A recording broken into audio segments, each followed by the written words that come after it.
মসজিদের টাইলস বদলাইতে বদলাইতে পৃথিবীর সবচেয়ে দামি টাইলস হবে। মসজিদের গ্রিল বদলাইতে বদলাইতে আপনার সবচেয়ে দামিটা সব হইল মাসাজিদুহুম আমেরা, মসজিদ হয়েছে ঝকঝকে তকতকে ফকফকে। ইমাম সাহেব যদি কোনোদিন বলে 200 টাকা বেতন বাড়ান, হুজুর টাকা সিগনালাইছেন, আমরা দুর্বল মানুষ, বেতন দেব করতে। অথচ আল্লাহর কসম, এক মসজিদের ইমাম মুয়াজ্জিন এই গোটা মসজিদের সমস্ত কিছুর চাইতে জীবন্ত এই মানুষগুলো হলো সবচেয়ে দামি।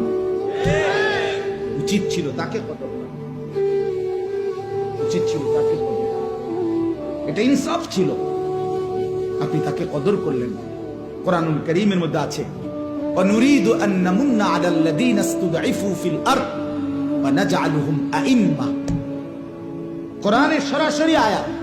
আল্লাহ তাআলা বলেন, এই জমিনে যাদেরকে দুর্বল ভাবা হচ্ছিল আমি আল্লাহ তাদেরকে ইমাম বানিয়ে দিলাম। তোমরা ভেবেছিলে দুর্বল, আমার কাছে তারা ইমাম।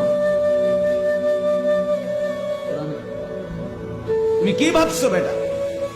মুয়াজ্জিন দুর্বল না? মুয়াজ্জিন মানে এই আমাদের দেশে অসংখ্য লক্ষ লক্ষ মসজিদে মুয়াজ্জিন নাই।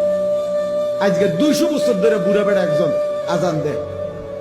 এটা আজানের সাধারণ একটা বিষয়। এটা যে কেউকে রাখতে হয়, সুন্দর করে নিয়োগ দিতে হয়, তাকে উপযুক্ত সম্মানই দিতে হয়, তাকে একটু মূল্যায়ন করতে হয়, তাকে একটু সুযোগ সুবিধা দিতে হয়, এটা কোনো মনেই করেন।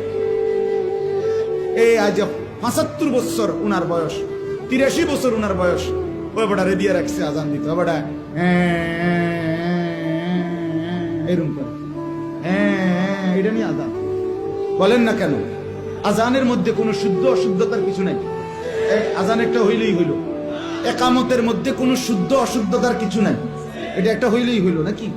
তো তাইলে বলেন আপনি।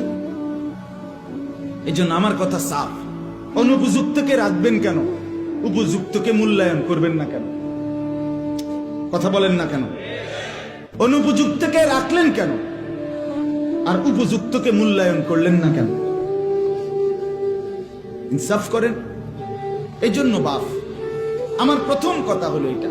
আমি প্রতিদিন বলি, শুধু আমার একজনের ওয়াজের জন্য বলি নাই, সবার জন্য, সব সময়ের জন্য বলছি। আল্লাহর কথা, প্রত্যেকটা কথা মনোযোগ দিয়ে শুনতে হয়।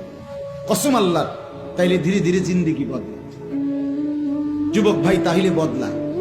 পিছনে বসে অসংখ্য যুবক মসজিদে বারান্দায়